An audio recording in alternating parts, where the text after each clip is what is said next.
Jessica said that her life consists of two phases. The first phase of my life is almost over. The second phase is about to begin. My feelings are mixed and intense. I just have to hold on a little longer before it's too late to back out. The first phase of my life consisted of two parts, pre-Reich and post-Reich. In my pre-Rev life, I was absolutely miserable. I was ugly, unruly, mousy brown hair, an acne-disfigured face, glasses, a double chin, small breasts, belly fat, and a big ass. I survived through self-deprecation. When someone made fun of my appearance, I agreed with them and laughed with them. And then I cried inside. I had several acquaintances and not a single friend. Meet? Ha! Then Ray showed up. It was a normal day in the school cafeteria. Some of the girls I knew teased me about how I would never get a date because of the way I looked, and I laughed along with them. Ray was a student whom everyone respected. He was athletic, smart, and good-looking. We knew each other, but were not close. Stop it! There is no reason to treat her this way unless you deliberately want to be mean and cruel. I will personally beat up every guy you sluts try to date if you don't stop your harassment. I was completely shocked. No one has ever protected me before. The girls looked ashamed and went to sit elsewhere. Ray sat down opposite me. I had no idea what to say. My joyful feelings about what happened quickly evaporated. Jessica, you are as bad as they come. How can someone respect you if you don't respect yourself? You are a good person, and I think you look just fine the way you are. I started crying loudly. They teased you because you had never been on a date. Let's forget about this insult. Jessica, would you like to go to dinner and a movie with me this Friday? I'm not sure what I said in response as my mind was in a fog from what he said. Obviously, I said yes because we went out that Friday and many times after that. When I was with him, I always felt beautiful, valued, and respected. We talked about many things, but my feelings towards myself were a common theme. Sometimes I had a date with someone else, but I was only happy when Ray asked me out. By the time we left school, two things had been settled. I had a modicum of self-respect, and I was in love with Ray. We went to college together, and soon began living in the same apartment. He was my first and only. I enjoyed the sex we had every time. There was no moment with a marriage proposal. We both just knew we were going to get married. A couple of months after graduating from school, we both got jobs. We chose a house that could accommodate us and a couple of children. A few years later, our son arrived. It was kind of planned and kind of a surprise. We were ready to have kids and just didn't take any precautions to keep me from getting pregnant. My pregnancy was terrible. I gained almost 23 kilograms. My acne-ridden face looked like I had moon craters. For the last 3 months of pregnancy, my son seemed to know how to target every nerve in my pelvis just as I was falling asleep. I thought I was miserable, but I discovered that things could get worse. I had morning sickness and nearly died before Ray took me to the hospital. Fortunately, the child and I both survived. I begged Ray to let me get my tubes tied. I didn't want to go through that again. He agreed. Nathan, our son, was Ray's clone. They became close at first, which was good because I was in pain and didn't have much maternal feelings. Ray was and remains a great father. When they are together, I feel more like a maid than a wife or mother. I wasn't that unhappy. That's just the way things were. What made me depressed was the way I saw myself in the mirror. I looked even worse than when I was a teenager. Ray never complained and never stopped telling me that he still found me beautiful. No diet or exercise helped for a long time. 2 incidents gave me the motivation to change. One of Nathan's friends, who was about 4 years old, pointed me out to his parents. She's fat. I laughed, but it hurt. It was very painful. Secondly, my parents died in a car accident. Although this made my depression worse, it gave me a large amount of money that I could use however I wanted. It seemed like every TV ad at the time was about facelifts, acne treatments, double chin reduction, belly fat removal. I went to Ray and told him that I wanted to use my inheritance to pay for various procedures to improve my appearance. I cried when I asked. Ray said it was my money, and I could use it however I wanted. He said he's fine with how I look now, but if it makes me happy, then he doesn't mind. That's when I started to change. It took 2 years of surgery, including breast implants, liposuction, and a tummy tuck. I also attended fat camps, which helped me get where I wanted to be. During this time, I had to often be away from home. Ray and Nathan seemed to be doing just fine without me. Nathan even joked when my face was wrapped in bandages. Look, my mom is a mummy. Along the way, I received advice on makeup and clothing. A new blonde hair color and hairstyle has been added, as well as a manicure and pedicure. Blue-tinted contact lenses replaced my glasses. I realized that I had achieved my goal when I worked as a model in a clothing store, and the saleswoman said, "Honey, you look so good that you could cure erectile dysfunction." My attitude also changed. I started making friends with other gorgeous women, kind of like a MyLife club.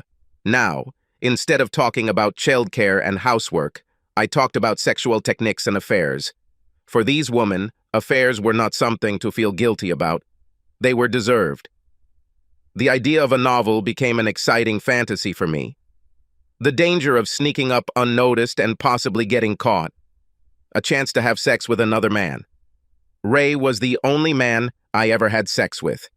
I blamed the unfairness of life for missing out on the opportunity to be with other men. I've overcome the injustices of life, so now it's time for me to get compensation for those miserable years of my ugly duckling life. I was in debt. My romance began when I was supposed to meet my friend Mary Jo at a new Mediterranean restaurant downtown. She highly recommended him to me. I got there early, which was good because the place filled up quickly. I sat at a round table outside with an umbrella over my head. After waiting for a while, I received a message from Mary Jo. Something happened at work, and she couldn't join me. I was just deciding whether to stay or not when he approached. His name was Gregor. He was a Greek god. I was immediately fired up with desire. I think he asked if he could join me for lunch since there were no seats available. He sat down, although I don't think I said anything. My romance has begun. He was everything new Jessica wanted. Handsome, dark-haired, dark-skinned, rich, and something of a bad boy. Pretty much everything Ray wasn't. It didn't take us many meetings to end up in bed. It was wonderful.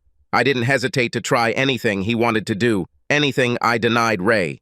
After a few months, I decided that I wanted Gregor all the time. He agreed. He planned for me to go to Greece with him and leave my old life behind. He offered new Jessica exactly what she wanted, a new life. Although I still loved Ray, I was in love with Gregor. I was grateful for what Ray did for me, but he was not my soulmate. Nathan was a good kid, but he was, and always will be, a daddy's boy. During my surgeries, they proved that they could do it without me. I suffered a lot in my former life. Starting over in a foreign country with the love of my life became my main goal. Gregor asked me to start transferring my money to a bank account in Greece. He tried to help me set up, but transferring funds was such a hassle that I just gave him access to my accounts to do it for me. We were waiting for the perfect moment for me to just walk away. Ray could have filed for divorce because he was abandoned. There would be no divorce papers from me to warn him. Our chance came when Ray had a week-long workshop scheduled in San Francisco. Gregor and I had a short honeymoon planned in the Bahamas before heading to Greece. It was difficult to control myself knowing what was within my reach. Any concerns I had about what I was doing were drowned out by thoughts of my time in bed with Gregor and our future together. I was finally going to get what was coming to me from life. Ray entered the house at 6 p.m., more than half an hour later than usual. His tie was off, and he looked terrible. Uncharacteristically, he tossed his jacket onto the couch and headed for the refrigerator. He took a glass from the cabinet next to the refrigerator and filled it halfway with ice from the ice maker. He then walked over to the liquor bar and picked up a Knob Creek bourbon. Once the glass was generously filled with bourbon, he took the ginger ale and drank it to the brim. He immediately took a large sip. He walked over to his deep chair and leaned back in it, trying not to spill his drink. His wife, Jessica, came out of the laundry room and walked down the hallway into the living room. "You are late." I'll have to reheat dinner since you didn't bother to tell me you'd be late. Her husband's only answer was the look of his dead eyes. She decided to be more polite. Now was not the time to make a fuss. You look exhausted. Bad day at the office, huh? It's good that you have a big trip to San Francisco tomorrow. You can take your mind off all this office madness. By the way, have you collected everything yet? She found it difficult to act sad that he would be gone for a week, when in fact she was excited about her planned escape with her lover to the Bahamas. Jessica was about to mention how much she would miss him when he interrupted. No need to pack your things. What do you mean? I am not going to. What? Jessica was gripped by fear that her plans with Gregor could collapse. Why aren't you going? Today I was fired. What? What the hell happened? Why were you fired? I lost my security clearance. My God. Ray, talk to me. What happened when you lost your security clearance? You. Your words don't make any sense. How could I be the reason you lost your security clearance? Don't you remember when I first started working at Teledyne, we both needed security clearances because my dealings with government agencies would be highly classified? Well, your clearance was revoked, which made me suspicious enough to revoke mine. No top-secret clearance, no job. Why was my security clearance revoked? I did not do anything bad. I'm afraid Homeland Security doesn't agree with this. An affair with an ISIS terrorist is enough for them. Jessica sat down abruptly on the sofa. Denial was her first approach. That's funny. I did not have an affair with anyone, especially with a terrorist. Bitch, we're talking about national security. They can find out how many sheets of toilet paper you use per wipe if they want. They showed me photos and videos. Your boyfriend, Gregor, is not a Greek importer, as he told you. He is a high-ranking ISIS operative. I can't believe how easily you were tempted. Now I understand how little our marriage and my love meant to you. Ray, how can you say that? You know that I love you and only you. Gregor is just a friend. This is all a big mistake. Show me the photos. They didn't give me a copy. This is part of the evidence they collect. You'll see them soon enough. By the way, a friend cannot have sex with my wife, especially when she allows him to have sex in a way that she does not allow her husband. Her pretense that she wasn't having an affair quickly fell apart. I never allowed him to do anything perverted to me. You mean you have photos? I know that's not true. I can't believe the government spied on me. What I do in my personal life is my own business. What about my right to privacy? I think I'll sue. Will you sue the government? Ha! You lying slut. You should be grateful. Grateful? Why should I be grateful? My future is ruined, just because of your stupid security clearance. You should be grateful that the FBI found out about him when they did. You thought you were going to the Bahamas with him. Do they know about this? Yes. Gregor planned to kidnap you if you didn't come willingly. He was going to demand a ransom for you to force me to divulge some secret information. Whether I gave him the information or not, you were going to be sold as a white slave in the Middle East. Jessica thought for a couple of minutes. You are lying. You found out about me and Gregor and are making up lies to keep me from going with him. Well, that won't work. He is my soulmate. We were destined to be together. Your lie wasn't even that smart. Well, I'm not going to buy it. I'm calling him right now. Ray approached her, knocked her mobile phone out of her hands, and slapped her in the face. Jessica began to cry. You won't call him. The feds arrested him hours ago. I hope they get all the members of his cell. They will come for you last. You will be charged as a co-conspirator. What? But I didn't know anything about it? I'm innocent? Innocent? You're having an affair and you're planning to run away with all my money. Do you have any idea what your lover did with all our money that you gave him access to? He only took my half. He had to open an account so we could live in Greece. You're an idiot. He took all our money. They were used to buy S4 explosives and detonation devices. They have plans to blow up a children's hospital. Wouldn't that be a punch in the gut? Can you imagine the headlines? Slutty wife helps ISIS bomb babies. Your name would become a household name. You would go down in the history books as an even greater traitor than Benedict Arnold. No one will ever name their girls Jessica again. Don't worry. You can still become famous. The feds pray that they can get to Gregor's men before they can detonate the explosives. If not, you will be at least semi-famous. Or is it shameful? Jessica sobbed loudly. It's too terrible to imagine. What have I done? Ray, I don't know what to do. I was so stupid. I can't believe I fell for his bullshit. Please, I don't want to go to jail. Can you help me? Why on earth would I want to help you? I wouldn't want to help a wife who forgets to keep her vows to leave everyone else. I wouldn't want to help a wife who was stupid enough to believe that a wealthy importer would be attracted to a married secretary. However, I'd like to help a slut who had AIDS, leprosy, STDs, and Ebola before I'd want to help you. Do 11 happy years of marriage and a child mean nothing to you? Yes. This means that I was fooled for much longer than I thought. This means I have to become a single father without a job. This means I have to explain to my son why he won't see his mom again. This means that he and I will have to endure years of suffering even though we have done nothing wrong. I didn't mean to hurt you and Nathan. I know you would feel bad at first. Oh God, I don't know what to do. Do you want me to take some of my things and leave? You don't need to worry about that. The feds will be here soon. You won't have to worry about food, clothing, shelter, toiletries, or entertainment for a long time. But I didn't know what Gregor was doing. Of course you see it. Of course the government will see this. You were willing to give up your current family to risk your entire future to be with a man you didn't know what he was doing. Perhaps you will escape severe punishment as long as they believe that you could be so stupid or so overcome with lust. If you're lucky, I'd guess they'll put you in a program that will hide your identity. In fact, I think my son and I would have to participate too. The bad guys may want revenge on all of us. Oh my God. Do you really think our lives will be in danger? I can't believe this is happening. Of course, nothing threatens us. ISIS likes to be merciful to people who kill their jihad warriors. So we'll all be hiding together?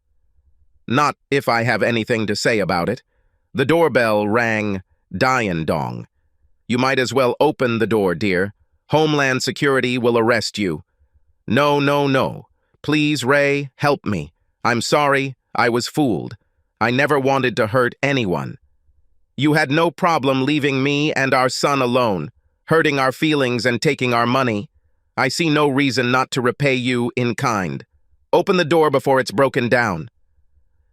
Jessica stumbled towards the door, still crying. She opened the door and saw a man in a dark blue suit and hat. He said, "Jessica Sellers?" "Yes. You've been served." He handed her an envelope with divorce papers inside. Jessica looked at Ray with a big question mark on her face. Ray smiled. "You bastard. You really made up this story about Gregor. He's not a terrorist." "Well, I needed proof of your affair. I've had my suspicions for some time. I knew some of it, but you filled in the details for me. Our entire conversation was recorded this evening. Gregor is not a terrorist, but he is a liar, a cheater, and a gigolo. He was deeply in debt and planned to take our money and run away. When you arrive at the airport for your trip to the Bahamas, you won't find it. He and our money would be out of the country. You'd be standing at the airport feeling very, very stupid. How do you know that's what he was going to do? The police did arrest him this afternoon for theft, conspiracy, and, in my opinion, alienation of affection. The IRS will likely add 1 or 2 charges. He confessed without any pressure. He wasn't very kind in his description of you and your sexual abilities." Looking for a way out, Jessica came up with, "Ray, honey, you saved me once. Do you have enough love left that you can give me a second chance? You think so? Do I have any options in a divorce?" "A little. Leave now, and I'll pay for a motel room for 2 weeks. In exchange for not telling the world about your betrayal, I will give you half of my property and your car. I will get primary custody of our child with free visitation rights, especially given your willingness to give him up. No alimony, no child support." "It's still cruel. I can't believe you. After what you did to your family, I can't say what I would like to do. Just get out. I have to prepare to tell my son about his cheating mother." Years later, Ray and Nathan got along really well, just as Jessica predicted. Along with work, being a good father was enough to keep Ray busy. Nathan became actively involved in sports, football in the fall, basketball in the winter, and baseball in the spring. Ray rarely missed a game, parent-teacher conference, and participated in many fundraising events. In the social arena, Ray did find a couple of friends who had benefits that allowed him to trim his antlers. None of the friends came close to what could be called a relationship with Ray. Soon Nathan will start driving, and Ray will have less free time. He suggested that maybe then he could think about a serious relationship. One day the doorbell rang. He opened the door and saw Jessica, the old Jessica. It was obvious that she had canceled most of her previous surgeries. She looked almost like the Jessica he first fell in love with. After waiting for him to speak, she broke the ice. "I answer your unspoken question. Everything except working with the chest. I just couldn't refuse them. I spent almost all my settlement money to cancel the surgeries because I wanted to show you that I can be the same Jessica again, the one you fell in love with and helped become a worthy wife and mother. I would like us to start over, at least as much as possible. The way I look now won't entice men to hit on me, so that temptation is removed. I want my actions to prove to you that I will return to Jessica, who loves you more than anyone else. I can't prove it to you unless you let me be there for you and Nathan. I'm not talking about marriage, just to be a part of your and Nathan's life again. I know it will take you and Nathan a long time to trust me again, but I promise you can. To prove my sincerity, I spent every cent I have prepared for my arrival here today. I have nowhere to go. I am completely in your power, fully ready to prove her love for her family." She knelt down. "Deep down, I believe that your heart is big enough to let me back in. I beg you, for the sake of our family, I promise that I will do my best so that you will eventually look back on this time and feel grateful that you gave me a second chance." She looked at him hopefully, with a tear-stained face. Ray took a deep breath and replied, "I think I'll have to remain ungrateful." He slammed the door in her face. Subscribe to our channel so that your second chaff doesn't cheat on you, and go ahead and listen to the next story, because this story is nothing compared to the next one. If you're under 18, don't even think about listening to the next one.